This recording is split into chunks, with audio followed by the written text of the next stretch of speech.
Welcome to Divorce and Other Things You Can Handle, a branded podcast from Worthy. I'm Jennifer Butler, and I'm your host. Our guest today is truly an expert on educating and empowering women who are divorcing to take control of their finances. This is a time in a woman's life filled with emotion and also a time when important long-term financial decisions need to be made. Many women, when looking back on their divorce, wish they had a better understanding of money so they could have made more informed decisions about their divorce settlements. Today, we are going to be talking to Stacy Francis of Francis Financial and Savvy Ladies to discuss the most common mistakes women tend to make and how those mistakes can be avoided. Knowledge is power, and it is our goal to provide you with information and education so you can make the best decisions and be your best self during this transitional period of your life. Stacy is a wealth of knowledge, and I am really glad to be able to talk with her here today. Both Francis Financial and Worthy have conducted financial studies on divorced women, and we will be sharing some of our findings with you today as we discuss this topic. We're going to take a quick break, and we will be right back with Stacy Francis. When you sell a piece of jewelry, you can't control how much it's worth, but you can make sure that you're selling smart with a team of experts and advocates behind you at Worthy. Your engagement ring can be a financial asset that allows you to embrace a new and fulfilling life after divorce. Let us help you get the best deal possible for the jewelry you've outgrown. Go to worthy.com/podcast to learn more. Stacy Francis is a nationally recognized financial expert and the president and CEO of Francis Financial, which she founded 16 years ago. She is a certified financial planner and certified divorce financial analyst who provides advice to women going through transitions such as divorce, widowhood, and sudden wealth. She is also the founder of Savvy Ladies, a nonprofit that has provided free personal finance education and resources to over 15,000 women. When Stacy is not being interviewed on CNBC, the WSJ, and Forbes, she is hosting Financially Ever After, a podcast focusing on women, money, and divorce. Stacy has received numerous industry awards, such as one of the top 10 financial advisors in New York by Advisory HQ, Top Wealth Advisor Moms by Working Mother Magazine, Investment News Women to Watch, and one of the best financial advisors for women by the Women's Choice Award. For her dedication to giving back, she has also been rewarded Financial Planning Association's Heart of Financial Planning Award, Financial Planning's Magazine's Pro Bono Award, and the NAPFA Consumer Education Foundation's first Pro Bono Award. Please welcome to the podcast, Stacy Francis. It's truly an honor to have you here. Thank you, Jennifer. I'm really excited to be talking to you today. You guys are doing great work. So are you, and we are so grateful to be aligned with you. You know, you're such an expert, not only in the area of finance, but you've really dedicated yourself to this niche of working specifically with women who are really, it's not just divorce, really in a state of transition. So can you tell us a little bit about, why you do the work that you do? Yeah, it's, you never think about as a little girl, sitting there dreaming of your future, thinking, I want to become a certified divorce financial analyst. I don't think I can't imagine there's too many little girls out there. To be honest, I never envisioned my life. I never saw myself in the field of finance either. I will be fully honest and admit that I was the girl who didn't raise her hand in math, and numbers kind of frightened me. So I did the exact opposite of that. I decided I'd be a French major and a Spanish minor. I mean, I feel like that was my way of getting as far from numbers as I possibly could. But then I had a wake-up call, and it was actually very shortly into my career in college at Middlebury College. And I had a conversation with my grandmother that absolutely changed the direction of my life. I finally had the courage to ask her why she stayed in her marriage. Oh, wow. And that's something that, at least for me, took a lot of courage, because it was not a good marriage. She was married to my grandfather in her late teens, and she ended up staying with him until her 80s and lived a life of emotional abuse, financial abuse, and physical abuse. Mm. She said the reason she stayed was because of money. And that was the turning point for me, that all that fear and anxiety that I had about numbers, about finance, I was going to have to get my big girl panties on, and I was going to have to learn how to deal with money, because I realized right then and there that if I didn't, my life could be like that of my grandmother. And I too could find myself trapped in a marriage. And that was my turning point. That's when I decided that I would change my major. I would go into finance, and I went into as finance as possibly could be, investment banking here in New York City, and ultimately decided to take that and do good with it. And when I say do good with it, it was starting Savvy Ladies in honor of my grandmother to help women with the support they need that unfortunately she didn't get about her finances, and also to work with women through Francis Financial who were actually going through divorce that need help with modeling out the settlement, understanding what is my life going to look like, and just as important, helping them afterwards to make sure that they're being supported and that they are making good decisions, and this lump sum of money that they have is really going to last them for the rest of their life. First of all, that is so powerful, that moment with your grandmother and just the way it really changed the course of your life.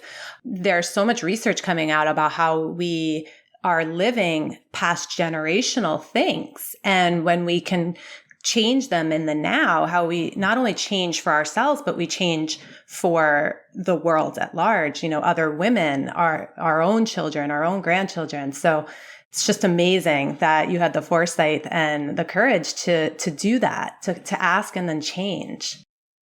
It was definitely courage. But I think about this, and I think so much of it is that when you see someone who you adore more than anything, both my grandmother and my mother, who I've now both lost, were the two most important people in my entire life. And to see someone who you adore, who you care for, suffer. And my grandmother died because of my grandfather. He pushed her down the stairs. She ended up dying in the hospital. That should never happen. And I will tell you, part of my passion is anger, and you can still hear it in my voice. Part of my passion is that I couldn't save her, and that feeling of being ashamed, of being embarrassed, feeling like you're not enough. And part of that passion is that my grandmother was such an amazing woman that she would want me to be doing this work to help other women. And I do not want her life to be something that's not remembered and something that didn't matter. And so it's with that I started this, and it's with that of why I think I had the courage. Sometimes you do things that are really courageous, partially because you feel like there's no choice. Right. They say like anger is the agent of change. And so you've taken that in, and it's really, you've taken your grandmother's life and created this legacy of change, this legacy of advocacy and change and possibility. You started talking about Savvy Ladies, and I want to kind of just focus there for a minute, because there are so many women out there who are going through difficult transitions, divorce, maybe it's widowhood, maybe they're just stuck and don't know how to get themselves out, and they don't know where to turn. And Savvy Ladies provides the wisdom, the education, the resources. So I just wanted to kind of have you talk a little bit about Savvy Ladies and what women can find there. So I started Savvy Ladies nearly 2 decades ago.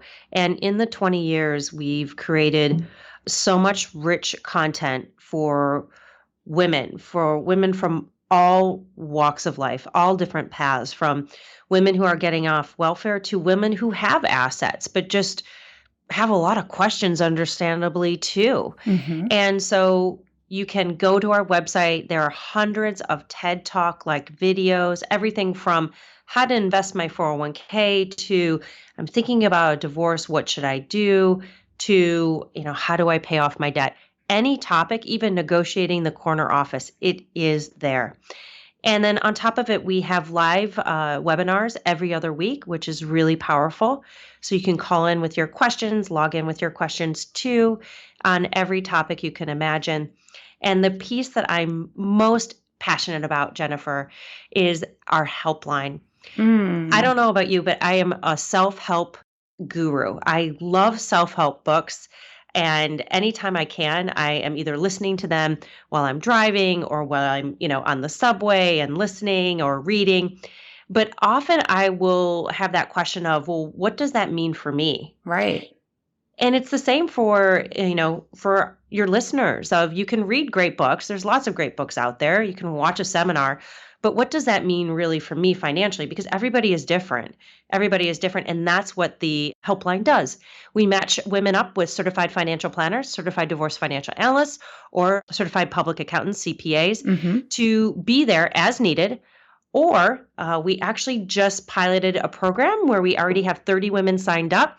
And this is for a 6-month program to be able to work with that professional one-on-one to make sure that you have the information you need to be able to move forward. And what's most powerful is that it's free of charge. Wow. So it means that wherever you are in your life financially, you can use this resource. And it's the only resource in the country that's available like this, let alone without any charge. That's amazing. What you're saying, I mean, it doesn't matter where you are in your life financially. I know, today's topic is really talking about the mistakes we make and how to avoid them. And I wrote an article for Worthy a few months back about the mistakes I made. And I think top on my list was I failed to get educated. Yeah. And it really stems from not even when I was going through the divorce, but while I was married, just kind of turning everything over. And I know you have done a study, Worthy's done a study, Worthy found that 1 in 5 women abdicate control of their money to their husbands. Mm-hmm. And I was one of them. Yeah. And you're definitely not alone. We saw that as well. Essentially, not even a third of the women were really involved with the investment piece. So They found themselves really behind the 8 ball. I have to say, we're doing better with the day-to-day bill paying, and more of us are involved with that. So that's really positive, particularly for after a divorce when that becomes even more and more important. But the piece we definitely are failing on is that abdicating the money, particularly the investment management, the long-term savings, to our husbands and not playing an active role in it. And I understand I was one of you as well, where that was the last thing I wanted to do. I would rather go get a root canal than talk about 401ks and IRAs and 457 plans and all of that. But what I have found is that the more you slowly peel back the onion and learn a little bit more, this stuff is actually, number one, not rocket science. And number two, it's actually pretty interesting stuff too. You just have to frame it in the right way to make it interesting for you to want to stay involved and knowledgeable. Yeah, no, that makes a lot of sense. I mean, I remember just kind of feeling so uneducated and afraid of it that I didn't even take the time. I just say, oh yeah, you handle that. You handle that. And it's this sort of peaceful denial, right? This like false sense of safety that we create, but it's really not safety. Yeah, it's not. And we see that leading into some mistakes that women make during the divorce process. And, and these are mistakes that we didn't talk about. I mean, although we know them, but that the women told us. And I think that's really important to know the source.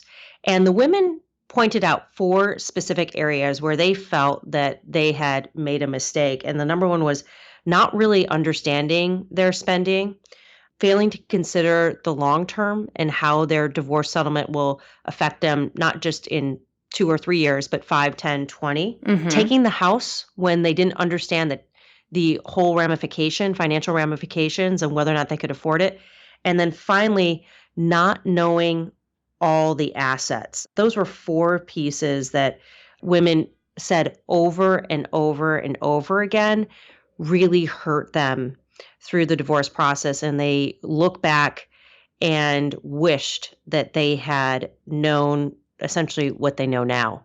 What I really want to do is kind of talk individually about each one. I'm going to take a really quick break here. And then when we come back, let's kind of dive in. Sounds great. Great. So we'll be right back with more from Stacy Francis.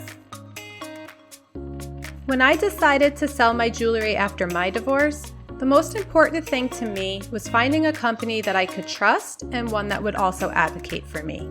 I found this and so much more at Worthy.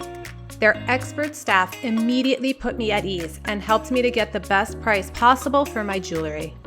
Your engagement ring can be a symbol of your freedom, your journey, and the choices you have made to live your life on your terms and create the future you desire. Let us help you get the best deal possible for the jewelry you've outgrown. Go to worthy.com/podcast to learn more. We're back talking to Stacy Francis, and we are talking about the top financial mistakes women make. And Stacy just outlined the top 4 mistakes that women have pointed out that they've made, which I think, like you said, is a very important thing to note, that these are people who have gone through this and are noticing the mistakes that are being made, as opposed to just sort of shooting in the dark and seeing from our end which mistakes we think people are making. So let's go through each one. The first one you mentioned was not understanding spending. Yeah. So we talked a little bit about how about 38% of the women that we interviewed were solely responsible for tracking and paying expenses in the household.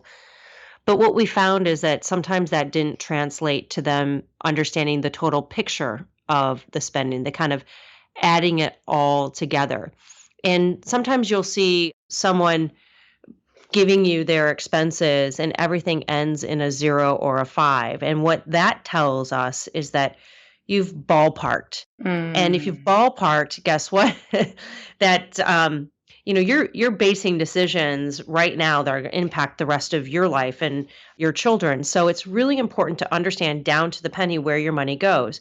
Because, Jennifer, if you and I were just to kind of sit across each other and write down those expenses we know, which is most likely the mortgage, real estate taxes, maybe even what we pay on our auto insurance and homeowners insurance, there's going to be a huge amount that we forget. For example, I got a ticket last fall. I was in a parking space and it was illegal. I deserved the ticket, but there were a bunch of other cars parked right along there. Well, it turned out they were undercover police people and they can park anywhere they want. So I got my ticket.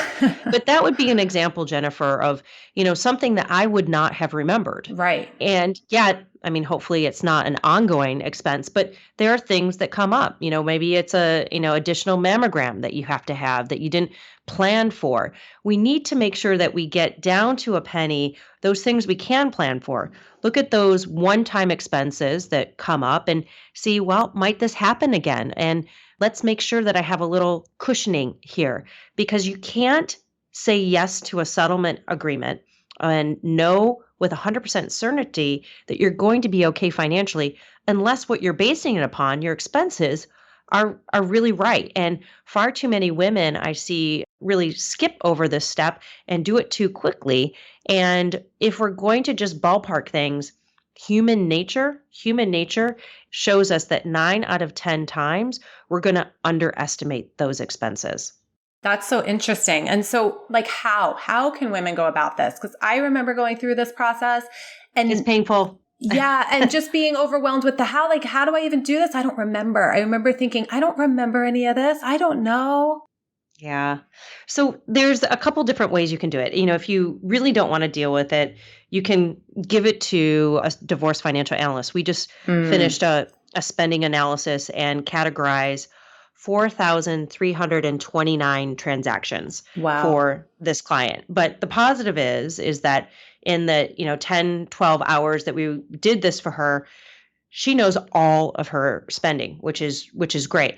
Not everybody wants to work with a certified divorce financial analyst. So the next step is doing it yourself, but doing it in a way that is not as painful as a root canal. What you can do is you can upload your credit cards into QuickBooks, or Quicken is another one. Those are two great resources where it can track all of those spending pieces, and then you can run reports. If you're not as comfortable with QuickBooks or Quicken, then I've got another solution for you. And this one actually is free, and it's mint.com. There's a couple other competitors. Personal Capital is another. And you can link your credit cards and your checking account. And typically it goes back 3 months, and grabs all those old expenses. Mm, And it allows you then to categorize and run reports. So there are a lot of ways, again, a lot of ways that you can do this by being able to use some of these tools to make it a little less painful. right. I have to say, Jennifer, it's easier today than it was, let's say, 10 years ago, because every single credit card that you're getting and that you're using, typically they're sending you an annual report Right. already broken up by category. That actually wasn't the case 10 years ago. So there's a lot more flexibility in how you do this to get to those actual spending numbers. Yeah, that's great. I was thinking that as well. And with all these apps and things, it is much easier. Okay, that's great. And so the next one you mentioned was failing to consider the long term. Yes. And I think about this. Yesterday, I took a Soul Cycle class and I did Soul Survivor. I don't know if any of your listeners have taken Soul Cycle, but it is so intense. And Soul Survivor means that instead of a 45-minute class, it's an hour. Hmm. I will tell you, every moment felt like eternity, and I just wanted the class to be over. And when it was, I was so happy and I was so relieved. Going through the divorce process, I feel like, is not to make light of it, but similar to that Soul Survivor Soul Cycle class. You're waiting for the moment that it's over because it's so unbelievably painful. Right. Unfortunately, sometimes we will make decisions to just get us done out of the process. And I've actually heard it saying, I bought my way out of my divorce. Hmm. And what women will say when they're talking about that, what they mean is that they gave up assets that maybe they truly were entitled to. They gave up the amount of alimony or maintenance that they truly should have been entitled to. I've even seen it of taking a lower child support number. Divorce is not a sprint, it's a marathon. Yeah. And so make sure that you have the support you need. You have to have a therapist. 60% of the women we interviewed wished that they had had a therapist. How is it that 60% of the women that we interviewed potentially even didn't have a therapist? You Right. got to get your team in place, because this is not going to finish up overnight. And the decisions you make truly are going to impact the rest of your life. So make sure you consider the long term and know that your decisions now are going to have a long-term impact. So keep yourself healthy so that you can withstand the stress of being in the process, so that you have the emotional and the mental capability to stick with it and also make good decisions. So the settling down, basically, I hear a lot, is an interest of sanity, right? Or is this really important? Breaking free and moving on is more important to me.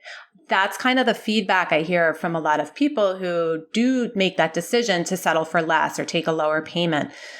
What do you say to that? What I say to that is that if you truly believe that's the right thing to do, then you should do it. Make sure you do talk to your attorney. Your attorney has a fiduciary duty to tell you you're really being taken advantage of here, and I want you to understand what you're giving up. The most important thing throughout all of this, because I do understand, particularly I've seen in cases where there's emotional abuse, financial abuse, and physical abuse, where they just want to move on, and who wouldn't, right? Right. Who wouldn't want to? But make sure that you understand what you are giving up and have conversation with other types of professionals, your attorney, maybe a financial planner, and maybe a therapist, because from the legal, the financial, and then the emotional end, you can discuss this so that whatever your decision is, that you make that confidently, and that knowing that going forward in 5, 10, 20 years, you will look back on your decision and again, feel very comfortable that you would made that right decision and you make it over again that day. Right. Yeah. So really educate yourself and be really thoughtful and conscious about whatever decision you're going to make. Exactly. Yeah. And so the next, taking the house. Taking the house, many times we want to take the house, and I am this person too. If God forbid something happened between my husband and I would want to stay in our apartment. That's where my kids have grown up. That's where they eat, have their bedrooms, their stuffed animals. Right. But financially, I know that it would not be a good decision. And it wouldn't be a good decision because long term, I couldn't afford the monthly maintenance on our house. There's no way, even with child support and alimony that might be paid to me, I know I couldn't afford it. So make sure that when you are choosing to stay in the house, that you truly can afford it and that you're willing to burden any capital gains that you might realize when you need to sell it down the line. And the transaction costs of selling as well. These are all things that need to go in. And I will share a caveat too. In my podcast, Financially Ever After, we interviewed a few children now that they're adults. So essentially adult children of divorce, and asked that question of how important was it for you to stay in the house? And I won't say that this is true for everyone, but of the people we interviewed, they said, you know what? Staying in the house wasn't so important to me. But what was important is I wanted to make sure I was still going to the same school, that I could still go to Boy Scouts, that I could still manage to do the, soccer travel team on the weekend, Right. that I had my friends, that I had my school. That's what was important. It was not so much my house. So not to say that that's everyone, but I thought that was a really nice perspective because we as moms, at least I know me, I am a mama bear. I will defend and do everything I possibly can for my children, even putting myself financially or physically in the way of harm. And so it's important for us to hear another point of view because you might not have to do that. And what I have learned from my own father is that, having financial stability is also a gift for your children. And my father is not financially stable. So I know in the back of my mind that my financial security that I think I have could go up in smoke if, God forbid, something happened to my father and he needed medical care because he has saved and has $15,000 to his name. Wow. So know that your financial stability and future is actually also a gift to be able to give to your children so they don't have to worry about you. And sometimes taking the home is just not in the cards. Right. Yeah. And so really shifting your perspective, into there's other ways to provide consistency and there's other ways to provide that sense of security to your kids if the house at the end of the day isn't a wise financial step to take. Exactly. And not knowing all of the assets. Mm-hmm. Not knowing all the accounts. And it's okay if you don't. Particularly if you haven't been really the one dealing with and handling the investments and your retirement. But please do open the account statements while you're married, while you're happily married. Please do participate as much as you possibly can to know what is where, because it will save you thousands and thousands of dollars in your divorce process because you will know where everything is. You can give that to your mediator, give that to your attorney. And then the other piece of knowing the assets is knowing the tax impact. a dollar in your checking account is not worth the same that might be a dollar in a 401k. A dollar in the checking account, you can take it out, spend it, and a full dollar can buy, a dollar's worth of goods. Mm-hmm. Whereas a dollar out of that 401k, you're going to owe 40, maybe even 50 cents to Uncle Sam in taxes, and then you walk away with 50 cents yourself. So understanding a dollar in the checking account is not the same necessarily as a dollar in retirement. The other piece I see is even in retirement, there's some mixed understanding. A 401k versus let's say, a Roth 401k, a regular IRA versus, let's say, a Roth IRA. Two completely types of assets, even though they share a little bit of the same name. The Roth, and the way I remember this, Roth starts with an R, which is really, really, really, really good. What's awesome about a Roth IRA is whatever it grows to, you get to take it out tax-free. Right. So a dollar in that Roth IRA, you take it out, you still have a dollar. Whereas a dollar in that IRA or that 401k, like that example I just talked about, you pay taxes, you may walk away with, if you're lucky, 50 cents. Wow. So understanding Roth versus regular, understanding if you have a taxable brokerage account, if it's worth $1 million, what was it bought for? If it was bought for $300,000, less, you're going to have $700,000 in gains you're going to have to pay taxes on. These are all kind of more detailed nitty-gritty questions, but that will have a unbelievably large impact on your financial future. Yeah, absolutely. When you're talking about assets too, tangible assets as well, correct? That we kind of forget about some of those tangible assets. Yeah, we forget about the house. We forget about, the collection of guitars or baseball cards. Maybe he collected baseball cards, so they're his, but no. If he collected them during the marriage with marital money, then, well, they're yours as well. And I had this explained by a wonderful matrimonial attorney. When you buy something, think about it that you just put a yellow sticky with the value of whatever you bought it for. So let's say it's that house. You bought it for $500,000. You've got a yellow sticky on it for $500,000. You did $200,000 in renovations. You put another yellow sticky on that house for $200,000. And then whatever the value you're going to sell it for, let's say we're going to sell it for $1 million. And you have a blue sticky for $1 million. So we've got our $500,000 that we bought it for, the $200,000 on the sticky of renovation. So we've got $700,000 that we essentially paid for this house versus what we sold it for, $1 million on that blue sticky. What's the difference? $300,000. And that's what you potentially might have to pay gains on. Right. So again, one of the easiest things is to put those little stickies in your mind on them and say, okay, did I make money on this? That means that I'm going to have to pay gains on it if I get that asset and need to sell. Or in some cases, did I lose money on this? Well, if you lost money in an account and maybe you bought the account with stocks for, $1 million and now it might only be worth, $600,000. Wow, number one, that was a really bad investment manager. Probably should fire them. But number two, you have a loss of $400,000. That actually might be an asset you want to take because you have all these losses that you could use for in the future to offset gains. So again, these are things you're going to want to talk to your attorney about or a financial advisor about because a dollar in one account is not necessarily equal to a dollar in another account.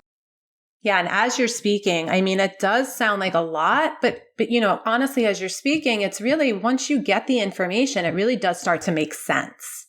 Yeah. And, Jennifer, it's not rocket science. I know that when you watch CNBC, when you're reading the Wall Street Journal, it can be very overwhelming. Yeah. It can be very overwhelming, but it doesn't have to be.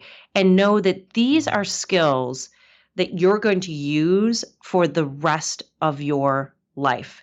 Because once your divorce is final, I hope to God you're not going back to your ex-husband and asking for advice, even if it's an amicable relationship.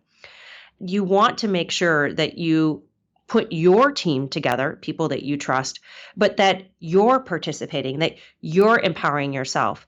And it's just like driving. I think back to the first time I jumped in a car, my hands were actually shaking because I was so nervous about learning how to drive. But now, I drove all over this weekend. My daughter had a laser tag birthday party out in Long Island City, and we drove there together. Of course, I didn't think about, the mechanics of driving. You just do it. It's Right. the same thing with money, right? The Right. more we do it, the more comfortable, the more automatic it's going to get for us. Yeah, absolutely.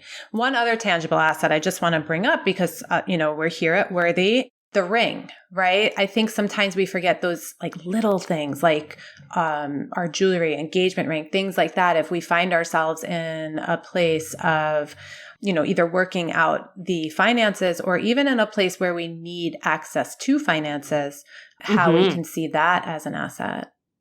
It is. And your engagement ring is your separate property. That is your separate property. That was a gift before the marriage. So that is yours. So if you don't have funds to engage a lawyer or a certified divorce financial analyst, that is an asset that is truly yours. Now, the wedding band is different. The wedding band typically is considered marital. Also, if you took that engagement ring and let's say, 10 years into the marriage, sold it and then upgraded to a larger stone, which I've heard some people do as well. Unfortunately, you've just changed that into marital assets so that engagement ring is no longer typically considered a separate property. Okay. Your jewelry is something to think about. I do have some women that come to us that have beautiful jewelry collections, just stunning and great taste too. But if it was bought during the marriage, again, it's typically going to be considered marital. However, if you use separate funds, let's say money that you brought to the marriage, it could be an inheritance, a personal injury property settlement typically goes under that category, that umbrella too. If the funds originated from something of that sort, then it still may be separate property for jewelry. What do you do? Best thing to do is just run it by your lawyer to make sure that you're not making any faux pas or creating any issues. Yeah. Really important information because I know that a lot of times women who don't have access to the finances at all really find themselves in a place of powerlessness where they don't know how to get the money, like you said, to even hire an attorney or hire a financial planner. And so, yeah, right there is just something of theirs that they can use to begin advocating for themselves. I agree. And I have to say thank you for tackling these issues. No one talks about money, and I'm so pleased that Worthy is taking this on because we as women, we need to start talking about money. We have these beautiful money circles that we host each month where we do just that. And it's very small, typically 10, 15 women. We'll journal, we'll talk, we'll share. I'll be honest, I've cried. Don't judge me, but I've cried just about, how were we raised with money? What are our beliefs about money? What are our beliefs about our abilities with money? How have things changed now that we're looking at, dealing with and being responsible for money on our own? And the power of us women talking together and supporting each other is something that there needs to be more of. And so I just want to give a huge, huge kudos to you, Jennifer, and Worthy to start to tackle some of these issues, because unless we start to talk about this, women being behind the eight ball financially going through a divorce, and the statistics that divorced women are 3 times more likely to live in poverty above age 65 versus men, those statistics are only going to get worse. Yeah, no, absolutely. I mean, you're speaking to my heart right there because I know for me, I was embarrassed to speak about money. I was raised, where we just don't talk about that. You don't talk about that, right?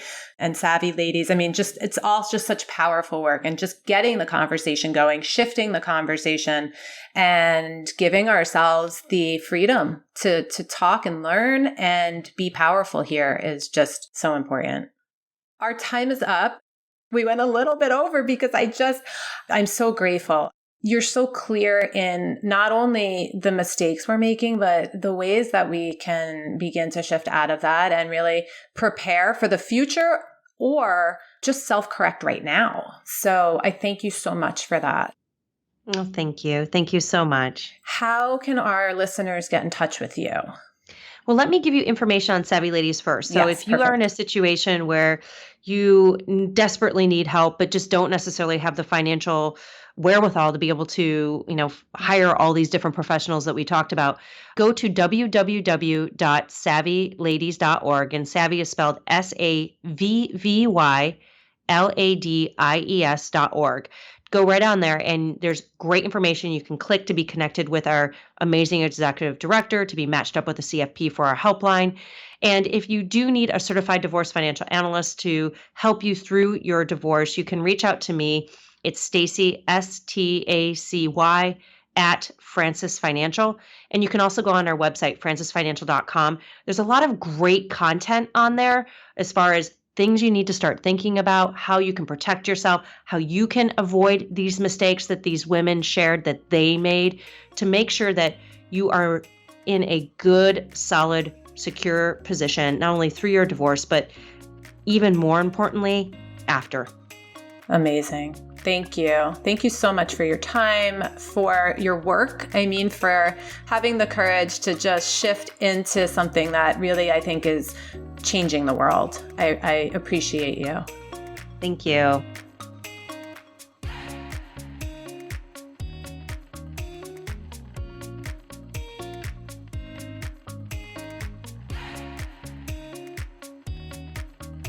Thank you again, Stacy Francis, for joining us, and to all of you for listening today. Next week, we will be joined by Marielle Schurig, Vice President of Wealth Management at UBS, where we will be discussing how you can own your financial worth. Make sure you subscribe so you can catch every new episode of Divorce and Other Things You Can Handle in your weekly feed.